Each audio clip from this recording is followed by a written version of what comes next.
Bueno, arrancamos, ¿les parece? Tantos temas y nos quedan pocas posibilidades de seguir trabajando sobre la modificación, así que la idea sería tratar de avanzar sobre algunos artículos, principalmente esta que sería el último encuentro antes de la previa de las calificaciones, porque bueno, en particular por ahí comento, nosotros ya arrancamos el día martes con las calificaciones, y por ahí estamos con todo lo que son preparativos, boletines, impresiones de formularios de autoevaluación. Bueno, está en movimiento todo el andamiaje que significa las calificaciones trimestrales y bueno, el protagonismo, como siempre les digo, de criminología para lo que tiene que ver con la supervisión del programa de tratamiento, el cumplimiento de los objetivos y bueno, ir marcando este horizonte en base a estos nuevos lineamientos desde el 723, que no solo vino a instrumentar los formularios de autoevaluación, estos formularios que son también para el primer guarismo calificatorio. Quería arrancar comentando cuáles son estas cuestiones que tenemos que tener en cuenta para las calificaciones. Quizás a muchos de ustedes les toque tener que participar o tengan la posibilidad de estar a cargo de un consejo correccional. Y bueno, arrancamos primero con esta, después vamos de vuelta con lo que dejamos que fue la modificación de la 24670. Desde lo formal, no hay una modificación respecto de cómo debemos calificar. Nosotros tenemos todos los lineamientos pura y específicamente en la ley y en el decreto 396. Ahora bien, han salido boletines públicos penitenciarios y boletines públicos normativos que no fueron marcando lineamientos específicos a partir de la pandemia, ¿sí? Y en particular seguramente van a tener algunas situaciones con lo que es educación, ¿sí? Con todo lo que significa el cumplimiento del objetivo en el marco de la promoción acompañada, ¿sí? Bueno, ayer han habido algunas videoconferencias organizadas por la Universidad de Lomas de Zamora, en donde no participé, pero bueno, me llegaron los comentarios, donde la temática fue el abordaje de los informes técnicos criminológicos, y en particular esto de la cercanía con las calificaciones. Pude chusmear algo en un canal de YouTube porque, bueno, en el horario en que estaba haciendo la videoconferencia, bueno, no podía conectarme ni tampoco había llegado la notificación en tiempo y forma de poder conectarnos para participar. Lo coordinaba, muchos deben conocer, al doctor Sergio Delgado, que fue ex juez de ejecución de la pena, estaba el licenciado Ricardo Machado, que es sociólogo, es retirado del servicio penitenciario, llegó a ser su director de la Dirección de Criminología. Después estaba la doctora Vilma Vicelia, que eran los disertantes. Y después, bueno, había, por lo que me comentaron, más de 400 personas que participaron y que la temática fue el tema de las calificaciones y el contenido de los informes técnicos criminológicos. Parece como que, bueno, que el tema que veníamos hablando ahora está en vilo por el simple hecho de este boletín que les había agregado, que es el 735, que a la vez lo tenemos que complementar con lo que veníamos observando de la modificación de la ley 24660. Creo que mientras nosotros tengamos muy en claro el norte, qué es lo que nosotros debemos informar, qué es lo que nosotros tenemos que hacer en un acto calificatorio. Recuerden que nosotros pudimos ver cuáles son las características como mínimo que debe tener un objetivo, y pusimos los ejemplos de lo que pasa en educación y de lo que pasa en trabajo, ¿sí?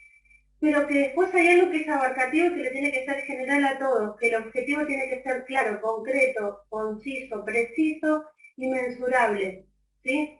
No vinimos a descubrir la pólvora porque eso ya estaba, nosotros teníamos muy presente. El 735 modifica algunos aspectos del informe legal, respecto de que no habría que preguntarle al interno la posición frente al delito, la postura del arrepentimiento, pero estamos hablando de lo que es un informe, ¿sí? Bueno, estas connotaciones de la modificación de este boletín traslada en algunas áreas ciertas incertidumbres, y en particular lo van a poder ver con las áreas de social y de psicología.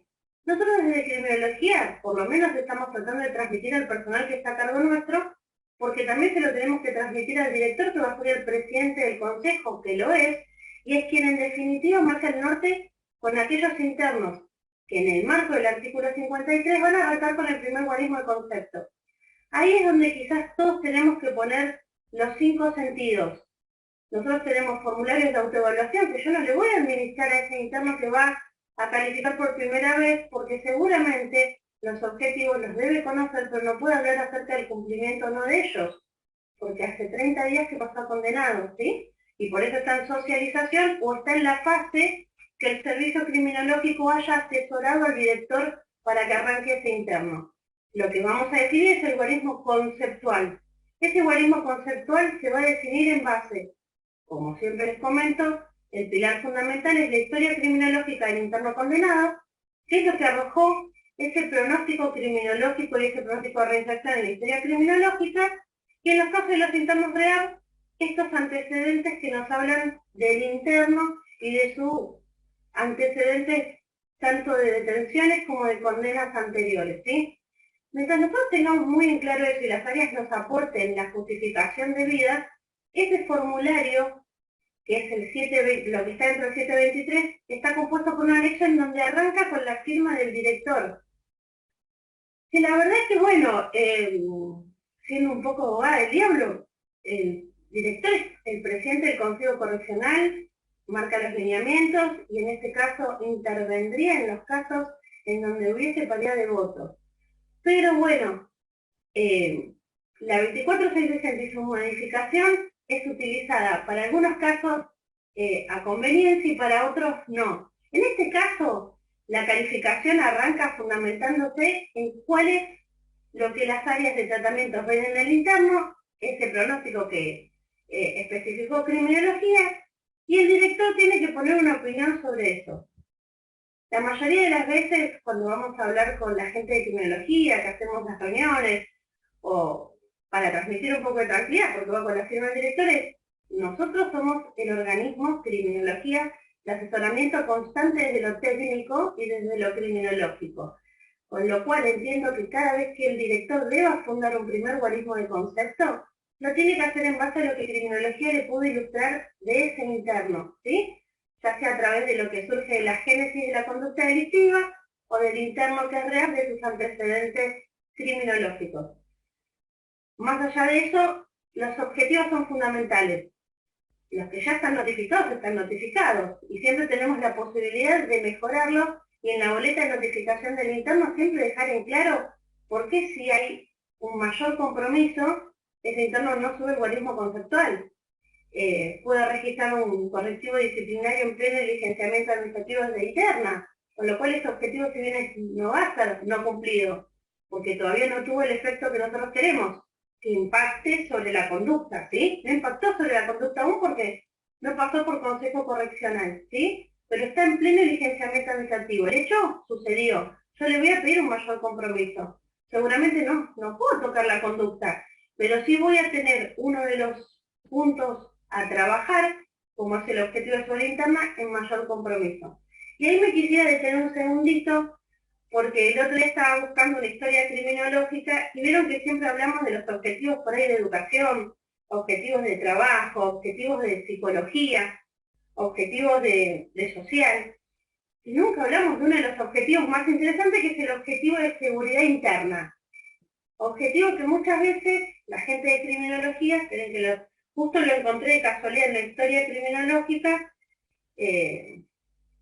antes de ayer que estábamos revisando, y justo habíamos encontrado un objetivo de seguridad interna que me pareció muy interesante, en donde, si bien era bastante abarcativo una situación en particular, porque este interno había tenido un avance en la progresividad, había algunas cuestiones que buenas tener en cuenta para que nosotros siempre le demos una mano a la gente de seguridad interna en base a qué nosotros queremos apuntar el tratamiento o en base a cuáles serían los objetivos, depende el estadio de la progresividad interno. Hay algo que tenemos que desterrar. Los objetivos no pueden ser generales. A lo que voy es, no podemos encontrar diferentes historias criminológicas en donde el objetivo, no importa de qué área, se repita sistemáticamente como si para todos diese lo mismo, porque perdería la individualización del tratamiento, que es lo que nos dice el artículo 1.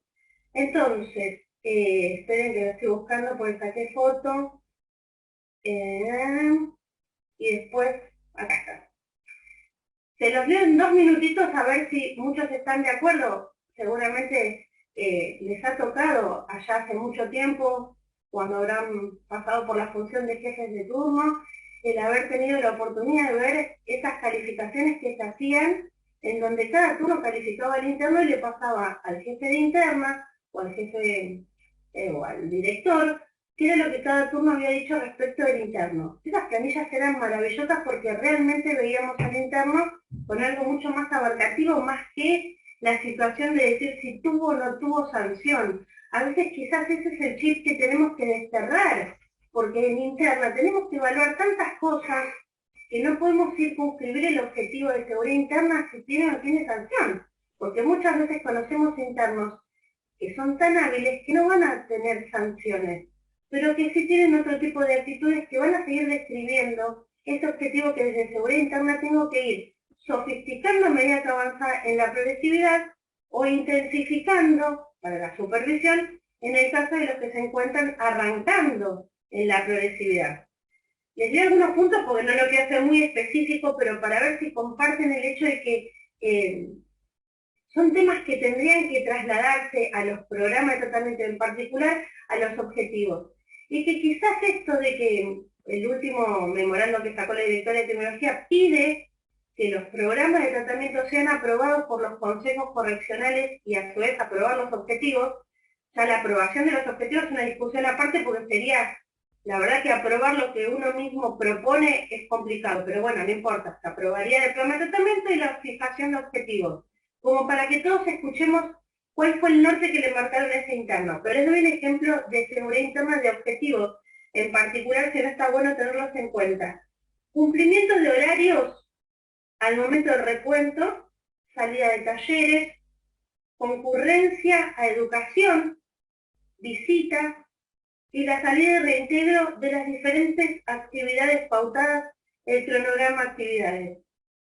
Cumplimiento de horarios. Primero, me pareció espectacular. En muchas de las unidades uno lo puede ver desarrollado porque, bueno, la verdad que los podemos hacer un seguimiento específico. En otras quizás se complica mucho más.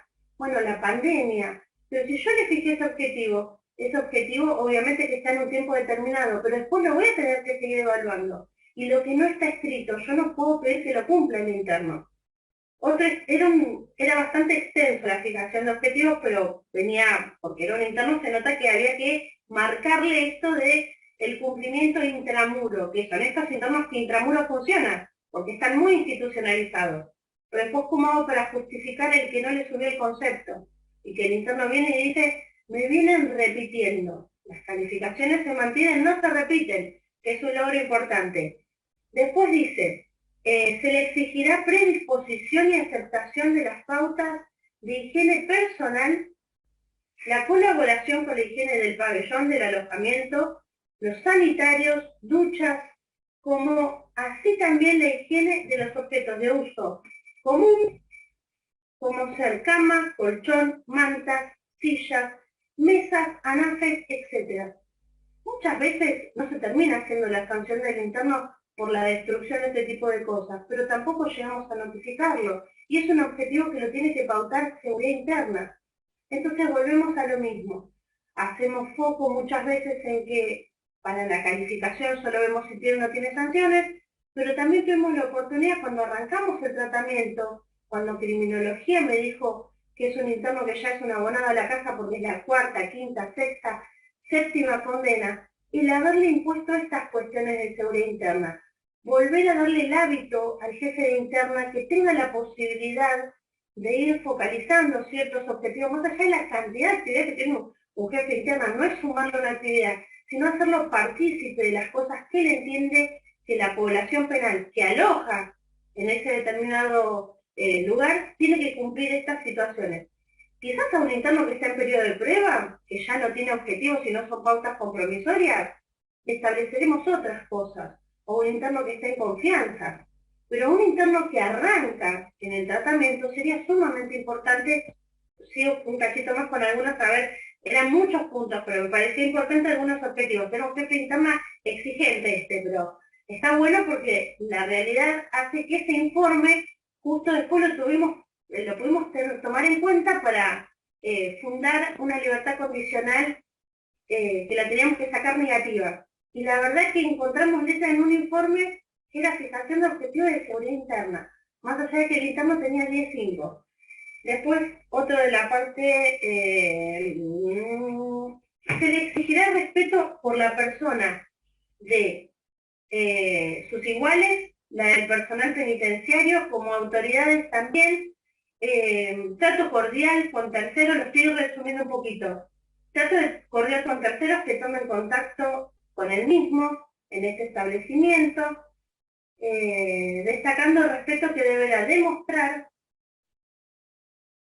también con los actos en los cuales sea notificado de decisiones de los representantes de los diferentes organismos, ya sea judiciales, institucionales o ministeriales. Bueno, es largo el objetivo que se le había fijado al interno, desde el área de seguridad interna. Y la verdad es que a veces hacemos foco y empezamos por ahí a charlar sobre el programa de tratamiento, hablamos sobre la fijación de objetivos y dejamos de lado muchas veces este pilar fundamental que es este acompañamiento que criminología debe sí o sí encontrar en seguridad interna para trabajar un montón de aspectos, más allá de los pilares que encontramos en social, en educación, en trabajo y también en psicología. Espérenme que me quedó algo más con esto de los objetivos. Acá, cerrando, ¿no? El objetivo que le había puesto seguridad interna, para poder avanzar de fase. Estaba el interno en determinadas fases. No ser pasible de sanciones disciplinarias y evitar que el personal lo llame a la reflexión, por el incumplimiento de pautas a través de exhortos o de actas de descargo. Cosa que fuimos dejando en la rutina. Pero la verdad es que este informe, dentro de esta historia criminológica que el otro día teníamos que darle una vuelta de rosca para trabajar una libertad condicional, que no teníamos en cuenta trabajársela porque tenía el interno una condena de 18 años y 6 meses de prisión, pero fue merecedor de una reducción de 20 meses de estímulo educativo. Y la verdad es que ese pronóstico de reinserción que teníamos que hablar para la libertad condicional, nosotros lo teníamos pautado en el marco de un tratamiento un poco más extenso. La reducción por estímulo educativo nos hizo tener que salir a trabajar de la libertad condicional a alguien que no teníamos en cuenta esto. Y ahí empezar a buscar herramientas para salir a justificar, más allá de ese guarismo conceptual que en este caso, para variar, lo teníamos con un 16. Porque obviamente si tiene 20 meses de reducción por estímulo educativo, pudimos detectar un montón de cosas. Ejemplo, que el interno en el transcurso de estos últimos 8 años, 2013, 2015 fue detenido, en los últimos 6 años el interno hizo 4 CBC. Y nosotros ninguno nos dimos cuenta como para decir, no, encontremos en claro que el objetivo académico no le es obligatorio, sino obviamente que es opcional, la educación formal la terminó también Intramuros, y que el interno la verdad que nos terminó manipulando a todos porque era facilísimo seguir cumpliendo diferentes CBC, pero nunca haber encarado la finalización de una carrera. Pero cuando nos teníamos que sentar recién ahora, en ese consejo correccional, para ver cómo salimos a justificar ese 16 fase de confianza para una libertad negativa, se nos acaban los elementos y el librito se nos quemó. Aunque siempre hay algún tipo de recoveco donde podemos llegar a encontrar, porque sabemos un interno que era 3 veces fue no reintegro y salida transitoria. Y la historia criminológica hablaba por sí mismo. Cada vez que se tuvo que hacer el informe de la génesis de la conducta delictiva, salió desfavorable. está bien, el interno siguió avanzando, siguió calificando, obviamente. Al principio registró, desde el último no reintegro hasta la actualidad, más de 15 sanciones. Después pudo hacer pie porque lo terminaron cambiando de módulo. En realidad tuvo 4 cambios de módulo. Entonces ahí hay un montón de cuestiones que nos tendría que haber despertado la alerta y que ese guarismo conceptual que habla de pronóstico de realización y algo no anda bien. Y a veces es mejor poder justificar eso, que siempre hay herramientas para poder poner un mayor compromiso, o si no cumple con el objetivo, tratar de tener en cuenta el decir, bueno, este objetivo no está cumplido, cuántas áreas se adhieren a ese voto. Sé que muchas unidades no utilizan las planillas de fundamentación, pero si las planillas de fundamentación están debidamente justificadas, nadie puede decir nada respecto del guarismo conceptual. Lo que sí llegamos a estos estadios en donde tenemos un 10-6 y tenemos que estar ahora alambrando cómo hacemos, porque la verdad la psicóloga de criminología no quiere firmarlo positivo, la psicóloga de médica tampoco, social tampoco, pero bueno, queda en criminología el asesoramiento, no solo para con el director, para con el resto de las áreas. Educación le va a votar positivo, trabajo le va a votar positivo, seguridad interna dice, ¿yo qué hago si no tiene sanciones? Entonces fuimos al origen de todo, pero ¿qué objetivo le fijaron? De confianza para pruebas. Y el objetivo, no había objetivo, había algo que se fue cortando y pegando de todos los diferentes avances del interno, sin haberlo hecho específicamente para este tipo de interno en donde uno tiene que hacerle un seguimiento en particular, más allá de si tiene o no tiene sanción. Pero bueno, era este dato de color que quería, como quien dice, aclarárselos, a veces tener en cuenta para las calificaciones todas las áreas, más allá de lo que puede decir educación, y no delegar la suba o la disminución de un guarismo de concepto, ese punto en concepto, solamente en educación, viendo si cumple o no cumple con el tramo educativo, más que vamos ya por el segundo año, con esto del acompañamiento, ¿sí? Entonces, se nos complica delegar esa función tan importante en un solo área. Tiene que haber un acompañamiento real de todas las áreas para poder decir si ese objetivo está en cumplimiento cumplido o se le pide un mayor compromiso. Y cuando le pongo un mayor compromiso, hacer la especificación de qué es lo que necesitamos que cumpla el interno. Bueno, ya me fui un poquito por las ramas como siempre. ¿Les parece si vemos, voy a tratar de dosificar el tiempo, algunas cuestiones rápidas de la modificación de la 24660, porque después nos quedan varios temas de consejo y bueno, el 56 cuater que sé que todos quieren que charlemos. No me olvido, tengo la historia criminológica acá a mi lado para mostrarle, porque ayer también fue tema de debate en este coloquio de ideas que hubo ayer entre el doctor Delgado y la jueza Rima Viseria respecto de la historia criminológica y la constitución de la misma, sabiendo que es un boletín público normativo del año 1980. ¿Se acuerdan que se los comenté? Que les dije que quien pudiera verlo es súper importante. Y les quería leer, si no voy a arrancar con la ley y después los dejo siempre con este tema pendiente. Tengo una historia criminológica, no una historia, tengo informes, no podría tener jamás una historia criminológica en mi poder. Pero es una historia criminológica con la que a mí también a lo largo de la carrera, habiendo hecho diferentes cursos de formación, siempre la traía no por el hecho de la notoriedad del caso, sino por la constitución del informe en sí mismo, ¿sí? Para leerles 2 o 3 cosas de la historia criminológica que si bien es del año, esta historia se hizo en el año 1984, después tengo para leer una más actual, mostrarle que hay que acercarse a criminología para encontrar eso que es más allá de lo que ustedes van a ver del trato cotidiano del interno, ¿sí? Los profesionales que componen los servicios criminológicos, que ya vimos cuáles son, que ayer también estaba en debate la cantidad de profesionales que habría en criminología, después esos informes terminan siendo abstractos para la justicia, ¿sí?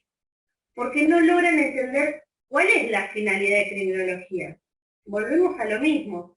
Si a mí van a pretender que yo le diga cómo el interno se va desenvolviendo en el marco del programa específico en el que está incorporado, quizás pueda hacer una visión de lo que me informó otra área. Pero nosotros hacemos un andamiaje desde lo técnico y lo legal. El informe técnico criminológico que tiene que ser leído desde el título hasta quien firma el informe en las reuniones de consejo correccional, me va a ilustrar el todo. Es una película y va a tener un cuento en donde va a haber una introducción, un nudo y un desenlace. Ese desenlace tiene que venir de la mano del pronóstico de reinserción. Ayer se rasgaban las vestiduras de que había informes, bueno, de mil de cosas de las que decían de las carencias de los informes y de las contradicciones, porque ahora está en boga de que criminología dice A y el resto de las áreas dice B, C, D. Y en realidad hay que hacer una lectura más abarcativa porque no podríamos ver todos de la misma manera al mismo interno. Vamos a encontrar diferentes aristas del interno. Y también hay estructuras de base que no se suelen modificar con determinados delitos. Entonces, lo que nosotros estamos tratando de hacer es transmitirle tranquilidad a los profesionales del área de psicología que más allá de este boletín 735, que destierra algunas terminologías como arrepentimiento, postura frente al delito, el desistimiento, tendríamos que ponernos a replantear la modificación de los 22 programas que tenemos actualmente en vigencia. ¿Cómo hago este trimestre para evaluar los internos incorporados? No sé, pongo ejemplos figurativos, en Cenillosa, incorporados al POS, al programa de ofensores sexuales. Si el pilar fundamental de ese tratamiento es la postura del interno, esa elaboración respecto de la conducta que lo lleva a estar detenido.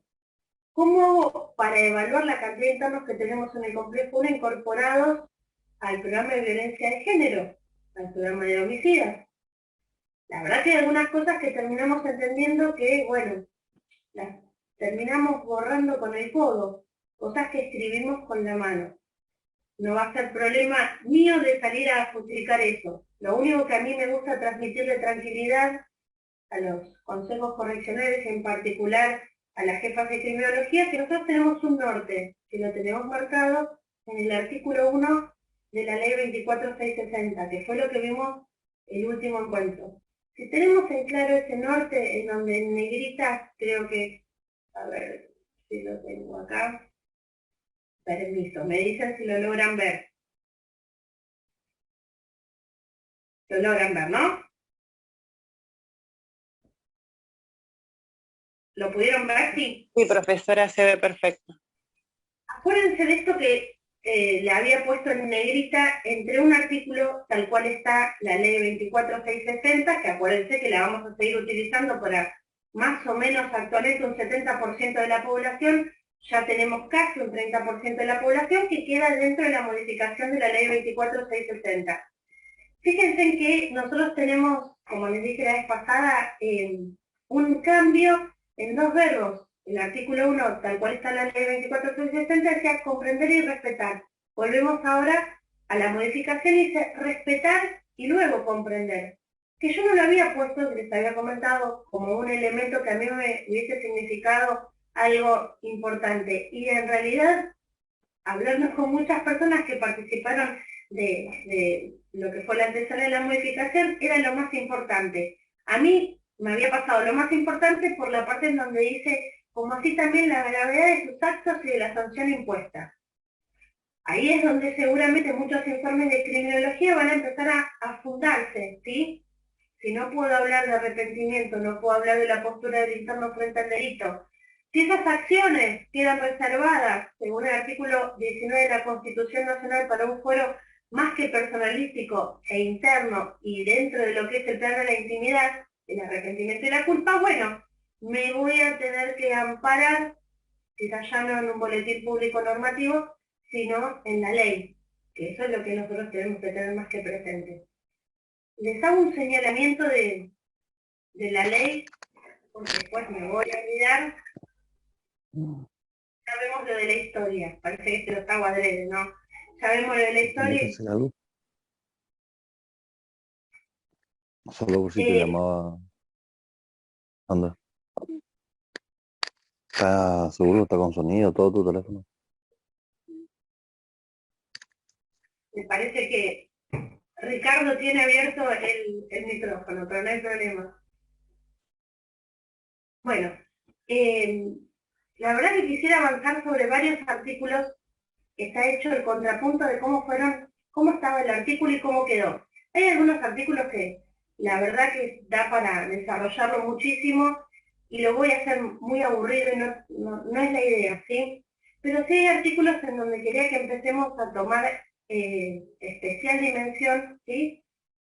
Que empiezan a darle un rol protagónico a los directores, formando parte, a partir de ahora, en los informes que se elevan a las diferentes instancias, principalmente a las instancias judiciales, y en particular todo lo que tenga que ver con avances en la progresividad.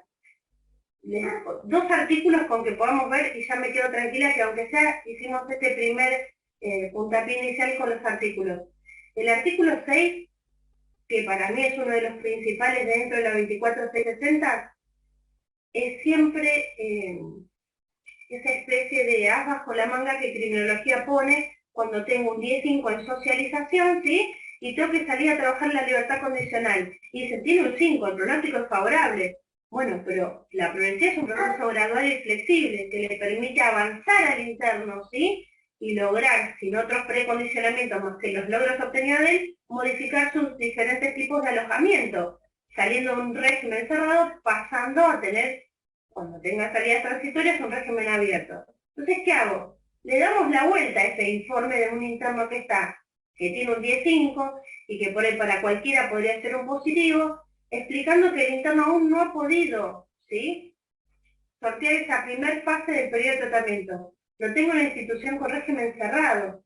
Lo importante que sería poder ver ese interno, apropiándose de herramientas propias del tratamiento, para que cuando yo tenga que hablar acerca de un pronóstico de reinserción social, sea lo más acertado posible y hablemos de una reinserción social exitosa. Bueno, el artículo 6 ahora le agrega a lo que ya teníamos respecto de que el interno condenado va a ir pasando de diferentes tipos de alojamiento, que ahí lo puse en negrita, es un párrafo íntegro, que las acciones a adoptar para su desarrollo deberán estar dirigidas a lograr el interés, la comprensión y la activa participación del interno. La ausencia de ello será un obstáculo para el progreso en el cumplimiento de la pena y de los beneficios que le acuerda la ley. Uy, esto cualquiera lo pasaría inadvertido y es súper importante porque me está poniendo un dato más, un escaloncito más, un peldaño más para cuando tenga que estar evaluando el guarismo concepto. Nosotros, criminología, lo tiene que tener en cuenta, pero el director, que es quien le va a repreguntar a las áreas tratamentales, le tiene que preguntar sobre esto en particular, ¿sí? Sobre este progreso, ¿sí? Y no ver simplemente cómo el interno estuvo, ejemplo, en el área educativa, porque está hablando sobre absolutamente el tratamiento íntegro y la posibilidad de acordar que ese guarismo de concepto va a guardar una relación directa con el acceso a los beneficios que acuerda la ley. Ayer en esta charla desterraron la palabra beneficios y hablaron de derechos. Y la verdad que también se complica si nosotros tenemos que por ahí encarar una libertad condicional hablando acerca de un derecho, porque cuando nosotros hablamos de esto, de que sería un derecho, nosotros estaríamos tergiversando terminologías específicas de la ley. Por eso, lo importante es que los informes estén hechos con propiedad y en particular con lo que la ley establece, ¿sí?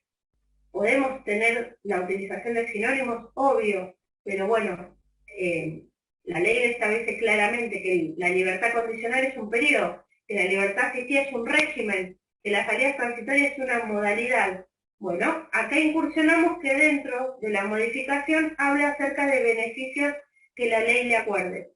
No tenemos la palabra derechos, pero sí ayer se estuvo hablando mucho sobre eso en particular. Les muestro y la próxima filmina y los dejo tranquilos para poder ver lo de la historia criminológica.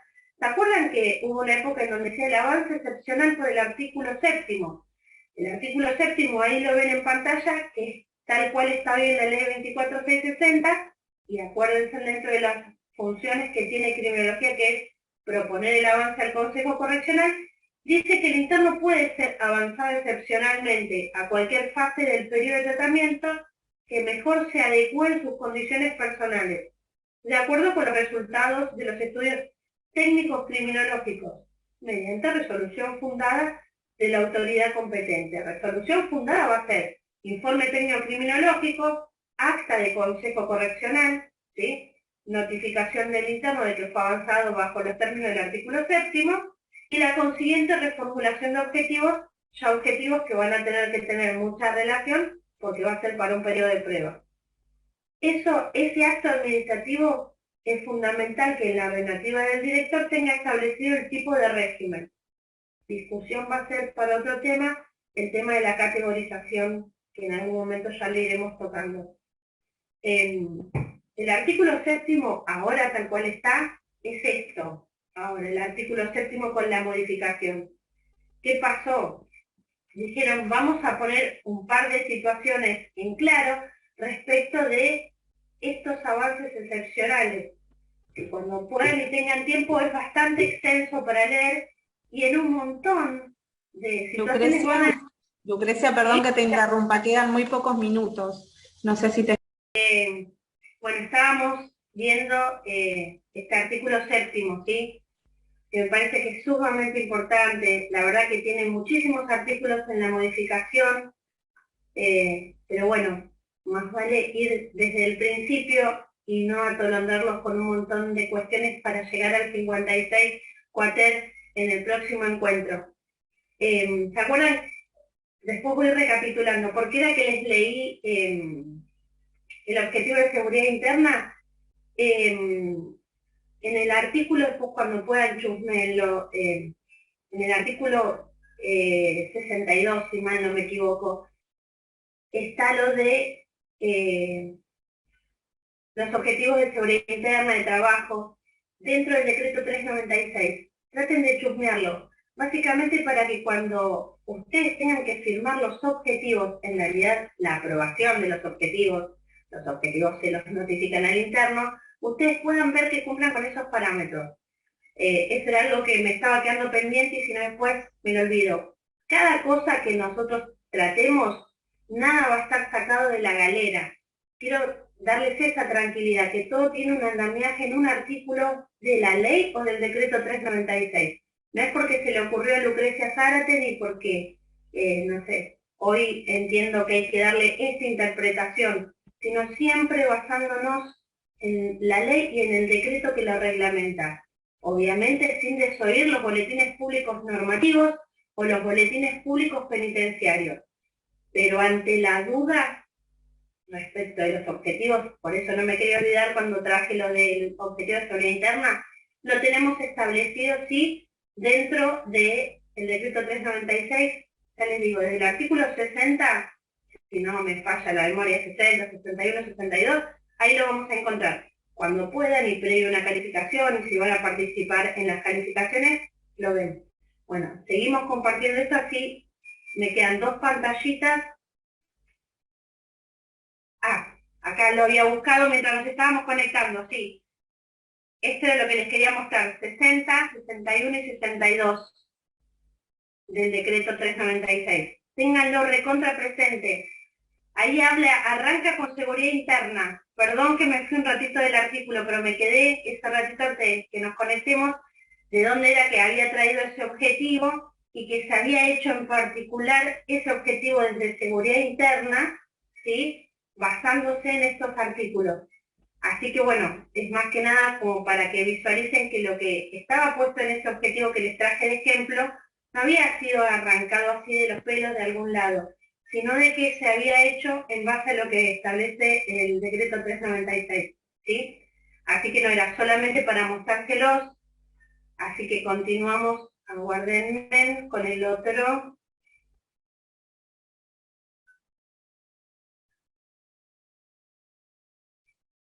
Ya abrimos en donde quedamos.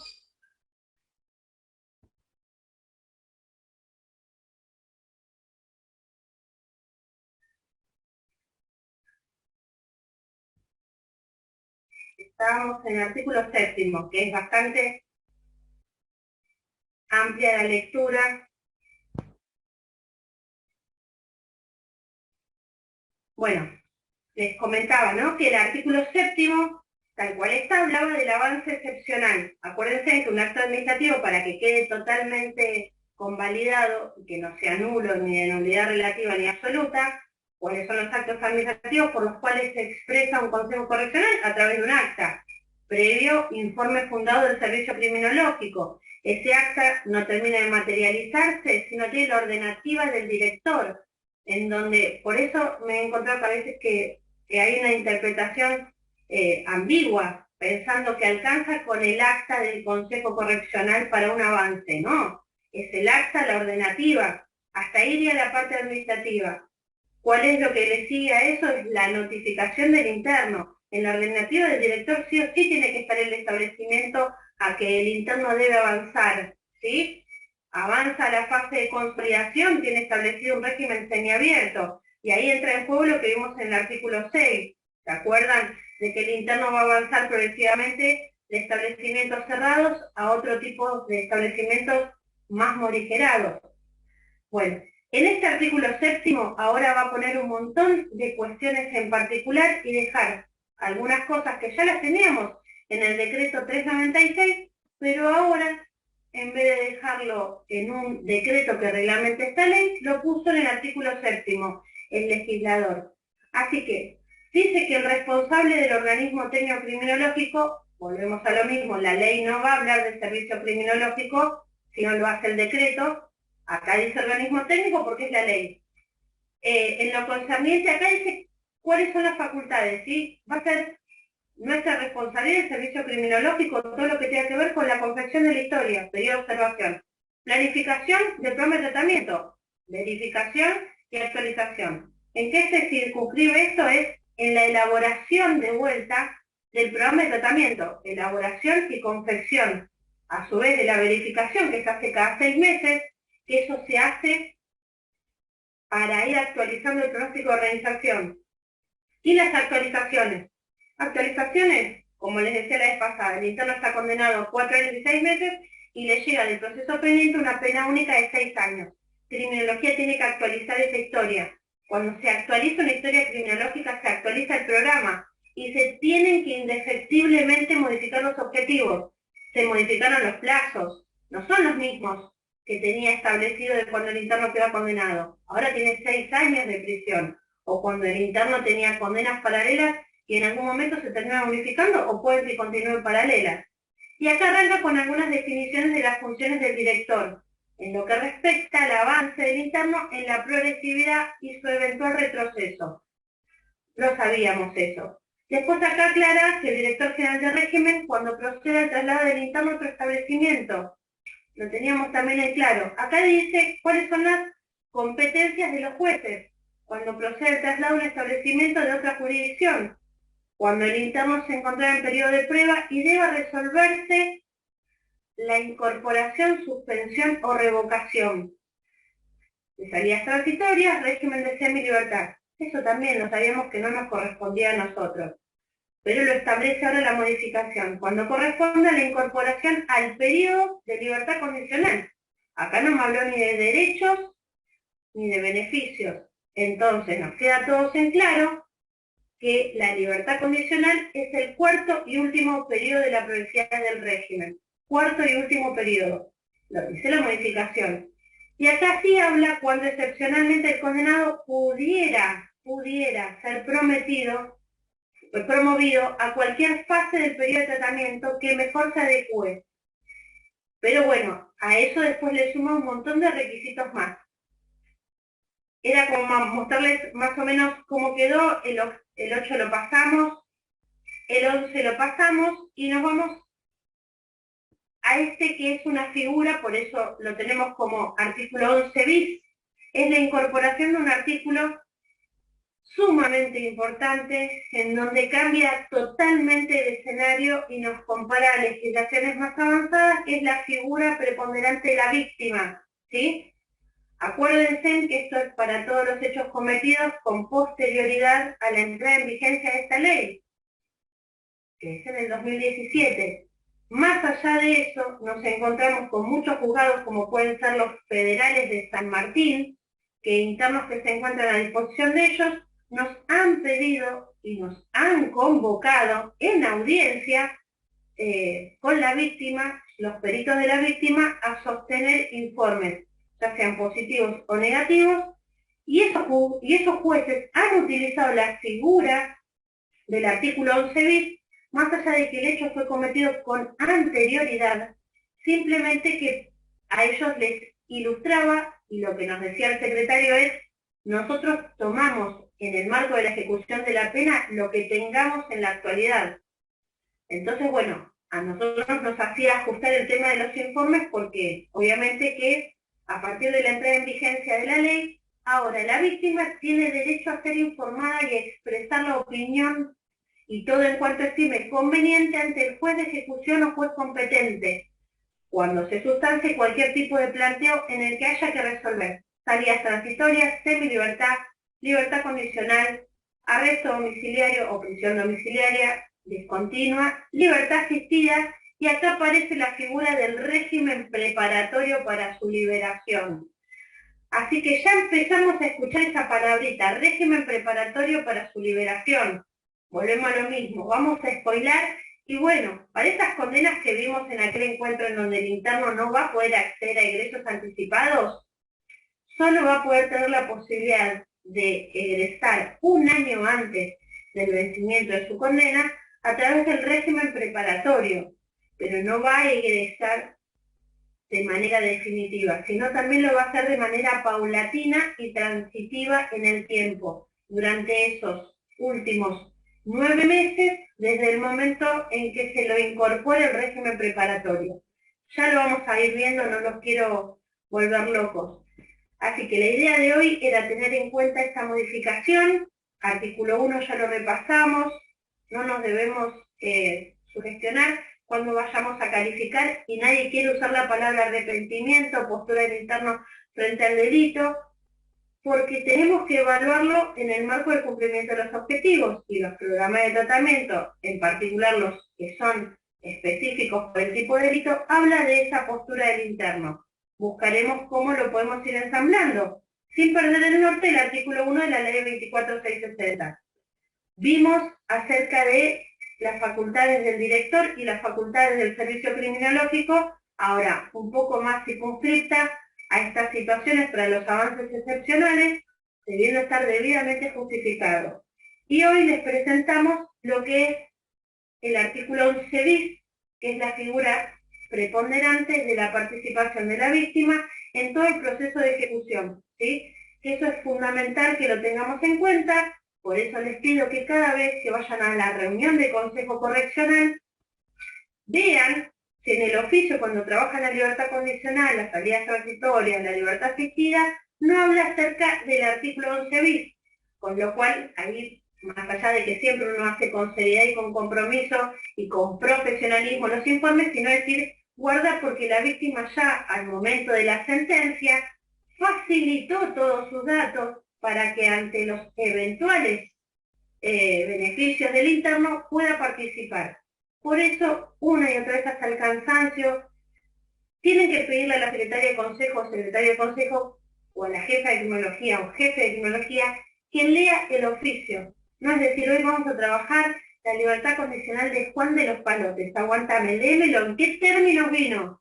Porque nosotros nos tenemos que circunscribir, como siempre digo, la agenda a nosotros nos las marcan los oficios judiciales, y no lo que yo creo que entendí. Tengo que dar estricto cumplimiento a lo que me piden. Y eso a nosotros nos permite que salga de manera correcta y que salga de una sola vez ese acta, y que no vengan rectificaciones o que haya que hacer ampliaciones o que nos demos cuenta de que le trabajamos una libertad asistida y en realidad estaban pidiendo otra cosa. Bueno, espero no aturdirlos tanto y decirles que bueno, que es muy largo, son todos los artículos, cómo quedan con la modificación, y es muy tedioso, pero quizás vamos a ir saltando a las cosas más importantes. Ahora la ley habla de fase 1 a socialización, fase 2 a consolidación. fase 3 a confianza, no cambia muy sustancialmente. Los cambios los vamos a tener cuando veamos qué piden para que el interno ahora cumpla el requisito para estar en el periodo de prueba. Ya no voy a encontrar los requisitos en el decreto 396, los voy a tener en la ley, en la modificación, y eso es sumamente importante, ¿sí? Cambió el escenario por completo, veníamos con el chip, acuérdense que son los internos condenados por hechos cometidos desde el 2017. Cambia abismalmente, nosotros veníamos con el chip de 1/3 de la condena. Para el periodo de prueba ya no se pide más 1/3 de la condena.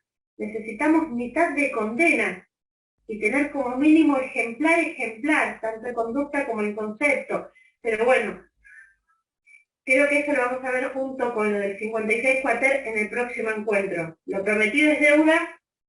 Quiero leerles una historia criminológica, así, algunas cuestiones de la historia criminológica, porque a veces queda dentro de criminología y no se luce todo lo que es la antesala. Se los voy a hacer muy breve, no quiero robarles mucho tiempo, pero ¿se acuerdan que les dije que había una guía de historia criminológica del año 1980, Boletín Público Normativo 1373, fue modificado por el 735, vamos a ver una historia cronológica así muy rápido, leerles 2 o 3 cosas de una historia hecha en el año 84-85, y después alguna historia de ahora contemporánea como para mostrar que no hizo falta de que modifiquemos algunas cuestiones del delito actual para que nosotros mismos vayamos ayornando la terminología y las preguntas que se le hacían, ¿no? No voy a decir el nombre, pero seguro que después se van a dar cuenta de quién estoy hablando. Ejemplo, arranca la historia con antecedentes familiares y antecedentes individuales. Arrancan los antecedentes individuales.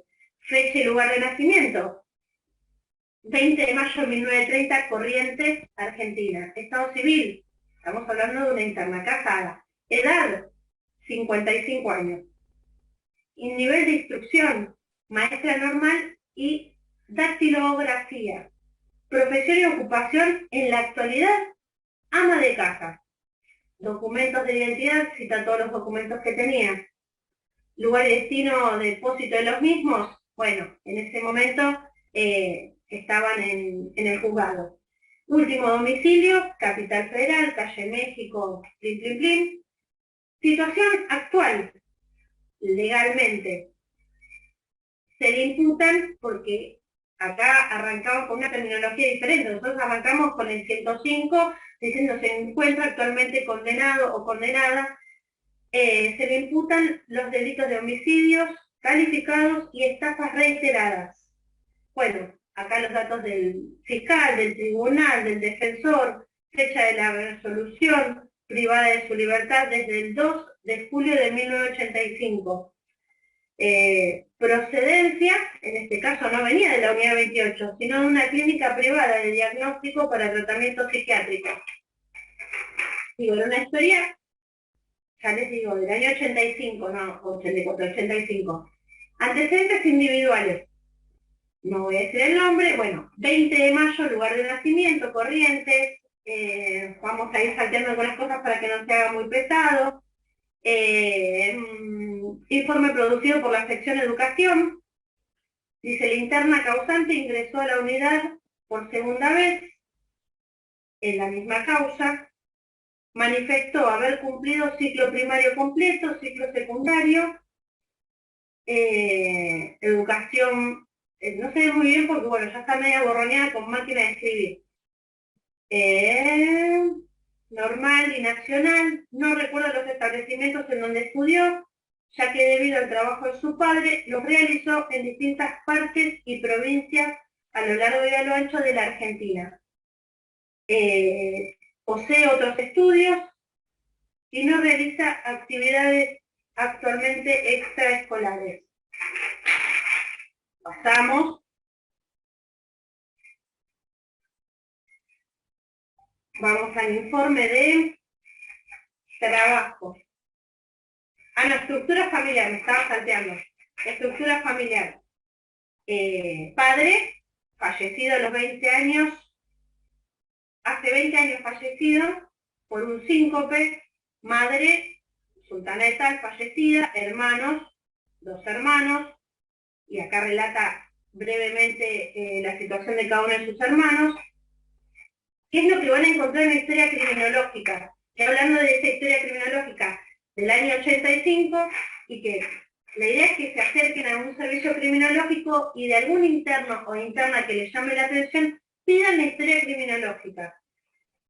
Después, datos de su familia propia, dato del esposo, 60 y pico de años, abogado, fallecido por un ACV, había fallecido recientemente al momento de la detención. Hijos 1, convivía con la progenitora, que es la detenida. Acá los datos de la formación del hijo, si tiene o no tiene antecedentes penales. Quiero saltearme para ir a la parte más, a la reseña, en este caso, social. La reseña social, ¿se acuerdan que decíamos que lo importante es que el informe social esté? Obviamente que los servicios criminológicos no cuentan con asistencias sociales, salvo raras excepciones. Siempre pedimos colaboración a la gente social de las unidades. Vuelve a poner todos los datos personales de la interna, desde la edad, el estado civil, último domicilio, ocupación, y acá habla en 2 párrafos, que lo voy a tratar de hacer rápido, de la reseña social. La interna causante proviene de un hogar legítimo, pero actualmente incompleto por el fallecimiento de sus 2 padres. Obviamente que esta terminología, por eso les decía, se fue modificando a lo largo del tiempo, ¿sí? Porque sabemos que las familias se fueron modificando. Esta terminología, cuando hacemos historia, cuando supervisamos las historias, seguramente no ponemos si es legítimo o ilegítimo, si está completo o incompleto, porque hoy sabemos que hay familias ensambladas, sabemos que hay otras constituciones de las familias.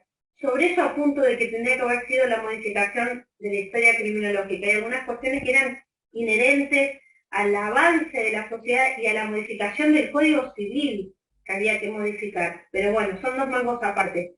Es la mayor de 3 hijos que mantuvo el matrimonio, nació en la provincia de Corrientes, en donde permaneció hasta los 6 años de edad, cursó el primer grado del ciclo primario en dicha provincia, luego fue trasladada a la provincia de Buenos Aires por motivos laborales de su padre.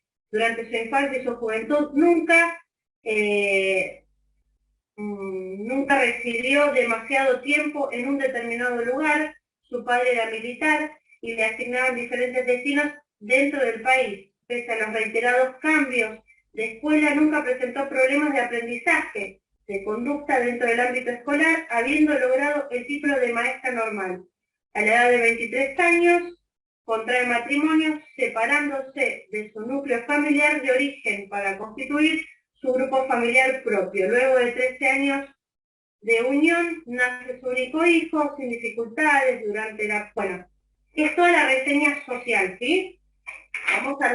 Estoy mirando el tiempo y no quiero que se nos pase. Voy salteando algunos informes para poder ir al que más me interesa. Hay uno que se llama Relaciones con el mundo circundante.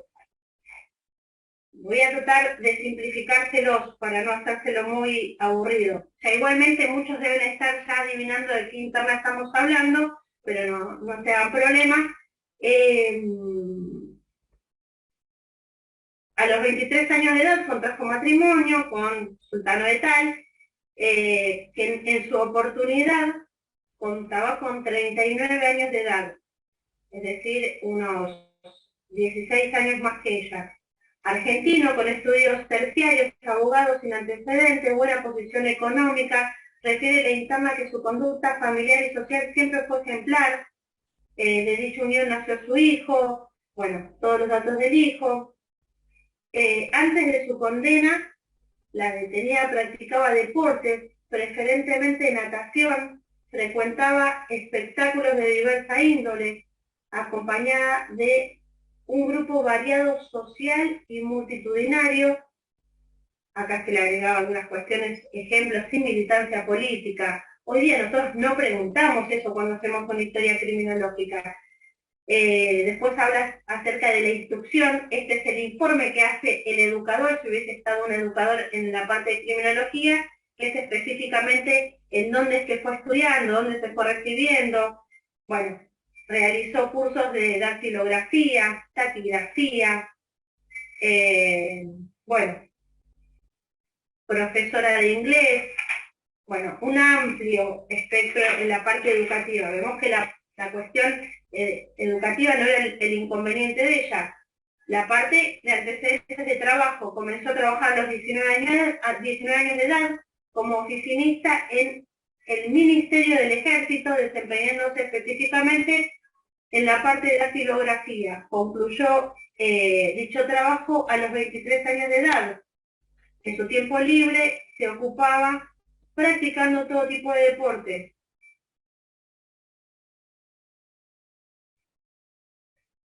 Estudió parte de la carrera de medicina, se los estoy simplificando. Pasado criminológico.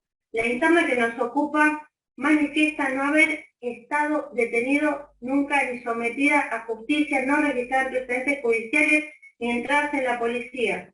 Asimismo niega que existan antecedentes criminológicos en su familia. Sé que me queda poco tiempo y quiero llegar rápido a leer el informe que más me importa, que es el que ahora sufrió modificaciones. Delito por el cual se encuentra actualmente condenada, y viene el delito de victimología, que algo de victimología fuimos viendo, que si llegamos a la última clase, también quiero que veamos victimología, fundamentalmente porque lo tenemos en la modificación de la ley. Bueno, el delito actual, que es una síntesis, acuérdense que es el informe por el que el abogado va a entrevistar al interno o a la interna, ya teniendo totalmente en claro los hechos por los cuales quedó condenado, con lo cual parte de ese informe es una síntesis de los considerandos y de los hechos que se tuvieron por probados, ¿sí? Eso lo tenemos re claro. Voy a ver si les leo algún párrafo más corto de cómo quedó la carátula. La carátula quedó homicidio doblemente calificado por envenenamiento y la conexión con otro delito reiterado en 2 oportunidades en concurso real, con homicidio calificado por envenenamiento en concurso material, con estafas reiteradas en 3 oportunidades. ¿Sí? Acá detalla todos los hechos, que no viene el caso que se los lea. Y les leo un párrafo que pone el profesional, dice, en este sentido, y en el ámbito en particular judicial, resulta sumamente interesante, tanto desde el punto de vista penal, procesal, como criminológico, en atención a la personalidad de la imputada, y sobre este último aspecto se debe señalar el excelente trabajo de los peritos médicos forenses. También hay que destacar el significado del aporte técnico, criminológico y científico proporcionado por los expertos en sus pertinentes intervenciones y posteriores implicaciones, ya que sus dictámenes fueron una pieza fundamental en el veredicto judicial de segunda instancia que revocó el fallo anterior y que aplicó la consiguiente condena. Digo, ¿cuál es el trabajo que hace el abogado de criminología cuando tiene que agarrar ese testimonio de sentencia y que no es que hace un corto y pego? Porque debe leerlo, ¿sí? Y después debe también consignar en esta segunda parte del informe, que es el de victimología, la cantidad de elementos sustanciales que tengamos respecto de las víctimas, para que después el otro profesional, que es el psicólogo, le administre las técnicas y llegue a eso que va a ser el primer pronóstico a través de la génesis de la conducta delictiva. Miren si no es importante la historia criminológica.